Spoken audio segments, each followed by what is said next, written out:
জোড়াসাঁকোর ফুটপাত থেকে এক ব্যক্তির দেহ উদ্ধার হওয়ার পরে জানা যায় শ্বাসরোধ করে তাকে খুন করা হয়েছে। কিভাবে জানা গেল, পুলিশ কি বলছে, বিবেক রয়েছেন আমার সঙ্গে, বলতে পারবেন বিবেক?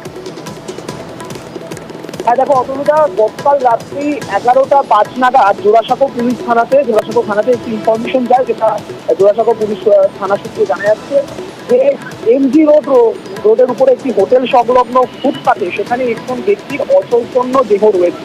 তারপরে যখন থানার আধিকারিকরা সেখানে এসে পৌঁছন এবং অচৈতন্য ব্যক্তির দেহকে নিয়ে মেডিকেল কলেজ হসপিটালে নিয়ে যাওয়া হয়, তখন ডাক্তাররা তাকে মৃত বলে ঘোষণা করে এবং এই ঘটনার পরে তদন্ত প্রক্রিয়া শুরু হয় এবং তদন্ত প্রক্রিয়ায় স্থানীয় সিসিটিভি ফুটেজ সেটিকে কিন্তু খতিয়ে দেখেন পুলিশ আধিকারিকরা এবং সেখানেই তখন দেখা যায় যে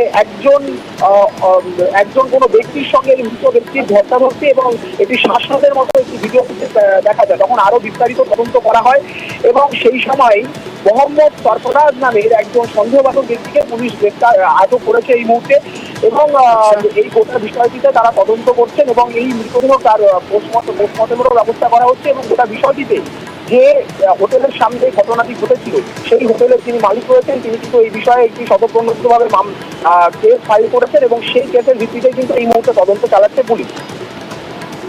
বেশ, ধন্যবাদ। বীরভূমের খয়রাশোল থেকে জাল নোট সহ গ্রেপ্তার করা একজনকে, জানা যাচ্ছে তিনি বিজেপির পোলিং এজেন্ট, বিজেপি কর্মী। কত টাকা জাল নোট মিলল, তার থেকে আর কি কি মিলল, কি জানা যাচ্ছে, কোথা থেকে এলো এই টাকা, কোথায় বা নিয়ে যাওয়া হচ্ছিল?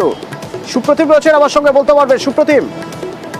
হ্যাঁ দেখো, একদমই সেটা হচ্ছে যে আগামী পরশুদিন কিন্তু ঝাড়খণ্ডে নির্বাচন রয়েছে, সেই জন্য বীরভূম ঝাড়খণ্ড সীমান্তে কিন্তু এখন প্রত্যেকদিন নাকা চলছে বীরভূম পুলিশের এবং সেরকমই নাকা চলাকালীন খয়রাসোলের এই যে কেন্দ্রমুড়ি এলাকা থেকে এক ব্যক্তিকে পুলিশ গ্রেপ্তার করে। তার কাছ থেকে 22,500 টাকার জাল নোট, বেশ কয়েকটি মোবাইল, একটি এটিএম কার্ড, একটি ব্যাংকের পাসবই করা হয়। এরপরে এই ব্যক্তির পরিচয় জানা যায় যে তার নাম হচ্ছে মুক্তি বক্সি। তিনি কিন্তু লোকসভা এবং যে পঞ্চায়েত ভোট হয়েছে সেক্ষেত্রে আওনাচুলা গ্রাম খয়রাসোলের বিজেপি পোলিং এজেন্ট ছিল।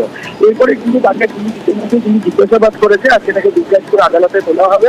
তবে পুলিশ যেটা মনে করছে যে এই টাকা নিয়ে কিন্তু ঝাড়খণ্ডে গেছে এবং সেখানে যে নির্বাচন, সেই নির্বাচনে কিন্তু এই টাকা কোনো কারণে বা কাউকে দেওয়া হতো, এমনটাই কিন্তু পুলিশ মনে করেছে।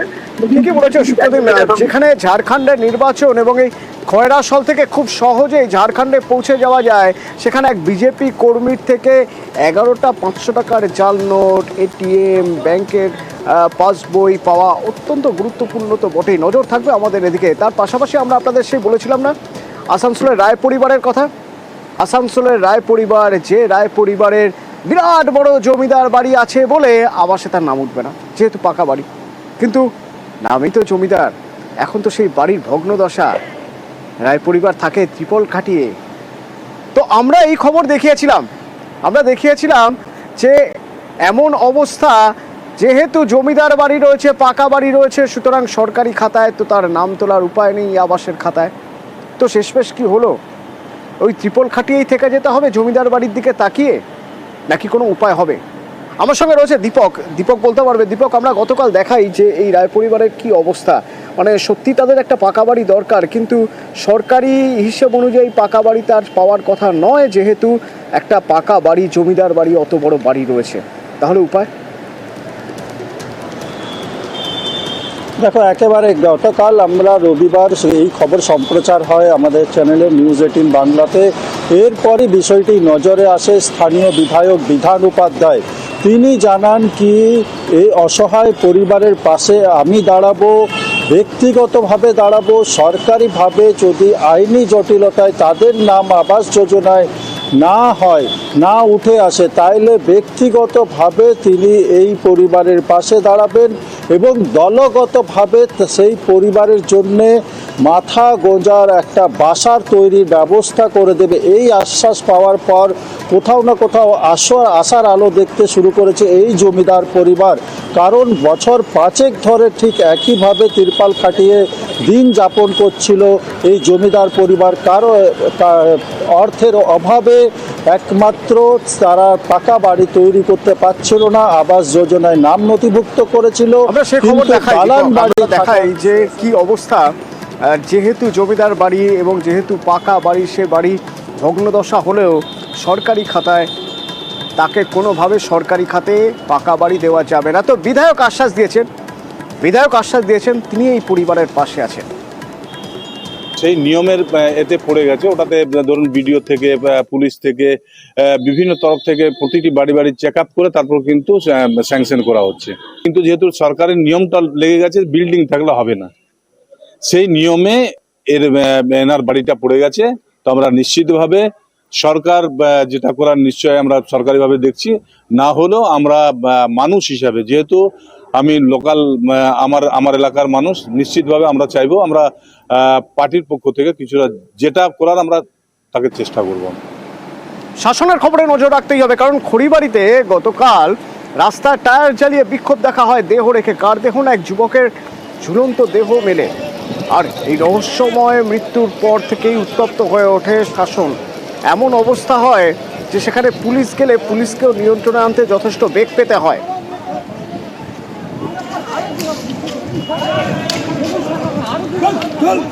পুলিশ গেলে তখন বোমাবাজি শুরু হয়ে যায়।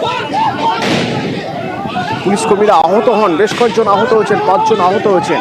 এরপর পুলিশ লাঠি চালায় অবরোধ হটানোর জন্য। কিন্তু এই গন্ডগোলের সূত্রপাত কেন, কিভাবে? গতকাল 18 জনকে গ্রেপ্তার করা হয়েছে, আজ আরো একজনকে গ্রেপ্তার করা হয়েছে। জিয়াউল আমার সঙ্গে সরাসরি রয়েছেন। জিয়াউল, প্রথমে একটু জানতে চাইবো, রাতে গতকাল যেখানে অবরোধ চলছিল, আগুন জ্বলছিল রাস্তার উপরে, বোমাবাজি হলো তারপর পুলিশকে লক্ষ্য করে, আজ সকাল থেকে সেই এলাকার ছবিটা কেমন?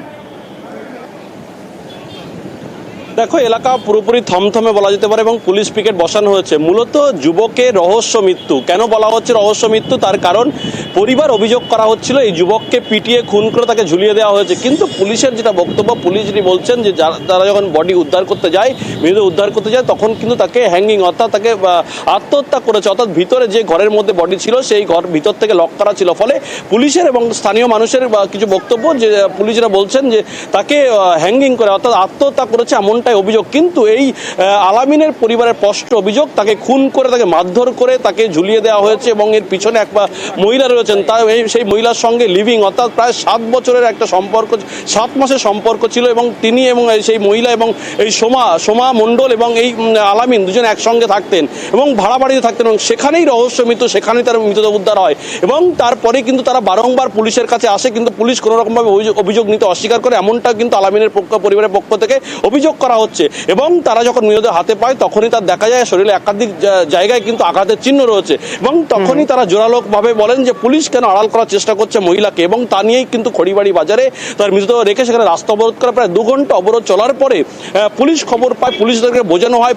পুলিশের দিকে যে অভিযোগটা আসছিল, পুলিশ অভিযোগ নিচ্ছে না, পুলিশ তখন বলেন যে অভিযোগ নেবেন। ফলে এই হবার পরেই কিন্তু পুলিশকে লক্ষ্য করে কিন্তু সেখান থেকে ইট বৃষ্টি করা হয় এমনটা অভিযোগ। ফলে পুলিশ সেখানে পাল্টা লাঠিচার্জ করে এবং পুলিশকে লক্ষ্য করে বোমা ছোড়া হয়। সেই বোমার আঘাতে কিন্তু এখনো পর্যন্ত আইসি সহ বেশ কয়েকজন পুলিশ কর্মী আহত হয়েছেন। অন্যদিকে যারা এই বোমাবাজির সঙ্গে যুক্ত বা যারা এই পুলিশের উপর হামলা করেছেন তাদের এখনো পর্যন্ত 8 জনকে পুলিশ গ্রেপ্তার করেছে। ফলে এই অভিযুক্ত মহিলা সোমা মণ্ডলকেও কিন্তু পুলিশ গ্রেপ্তার করেছে। ফলে ইতিমধ্যে এলাকায় একটা থমথমে পরিবেশ রয়েছে, তার কারণ পুলিশের দিকেও একটা আঙুল তুলছে এলাকার মানুষজন। তার বক্তব্য, পুলিশ কেন, যার বিরুদ্ধে অভিযোগ উঠেছিল গতকাল থেকে পুলিশ আজ তাকে গ্রেপ্তারও করেছে। আমার ভাইপোকে পিটিয়ে খুন করেছে। পুলিশ বলছে না এটা আত্মহত্যা, কিন্তু অ্যাকচুয়ালি না, আমরা যা শরীরের যা আঘাত পেয়েছি এতে করে বোঝা যায় ওকে পিটিয়ে মানে চক্রান্ত করে মেরেছে। আমরা থানায় গিয়েছিলাম, বেলা 1টা পর্যন্ত ছিলাম। আমাদের অভিযোগ যে ওকে আত্মহত্যা হয়নি, ওকে পিটিয়ে মেরেছে, এর জন্য একটা এফআইআর নামা হোক। আমাদের বসিয়ে বলছে না হবে না।